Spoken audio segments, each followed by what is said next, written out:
തിരുവനന്തപുരം ബാലരാമപുരം വഴിമുക്കിൽ മദ്യശാലയ്ക്കെതിരായ സമരം ശക്തമാക്കി പ്രദേശവാസികൾ. ബാറിൽ നിന്ന് മദ്യപിച്ചെത്തിയ ആൾ സമീപത്തെ ആരാധനാലയത്തിൽ അതിക്രമിച്ചു കടന്നതോടെയാണ് തീരുമാനം. ബാലരാമപുരം വഴിമുക്കിൽ സ്കൂളിനും ആരാധനാലയങ്ങൾക്കും സമീപം ബാർ പ്രവർത്തിക്കുന്നുവെന്ന് ചൂണ്ടിക്കാട്ടിയാണ് പ്രദേശവാസികളുടെ സമരം. ഇതിനിടെ ബാറിൽ നിന്ന് മദ്യപിച്ചെത്തിയ ആൾ സമീപത്തെ മസ്ജിദിൽ അതിക്രമിച്ചു കയറി.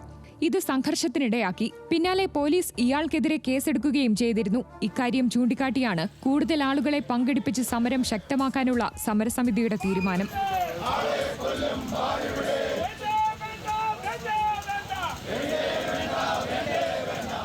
ഈ ബാറ് ഈ നാടിൻ്റെ ഒരു സാമൂഹ്യ വിപത്താണ്.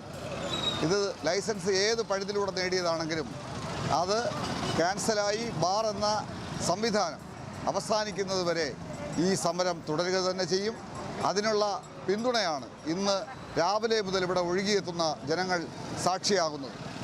എല്ലാ തലത്തിലുള്ള നാനാതുറയിൽപ്പെട്ട മനുഷ്യർ ഇതിന് ഐക്യദാർഢ്യവുമായി ഇവിടെ രംഗത്തെത്തിയിട്ടുണ്ട്. സമരം അവസാനിപ്പിക്കാൻ സമരസമിതി പ്രവർത്തകർക്കെതിരെ കള്ളക്കേസെടുക്കുകയാണെന്നും ആരോപണമുണ്ട്. ലൈസൻസോടെയാണ് ബാർ പ്രവർത്തിക്കുന്നതെങ്കിലും ഇത് ഉദ്യോഗസ്ഥരെ തെറ്റിദ്ധരിപ്പിച്ച് നേടിയതാണെന്നും സമരക്കാർ ആരോപിച്ചു. 155 ദിവസം പിന്നിട്ട സമരം ബാർ അടച്ചുപൂട്ടും വരെ തുടരുമെന്നാണ് സമരസമിതിയുടെ നിലപാട്. ന്യൂസ് മലയാളം, തിരുവനന്തപുരം.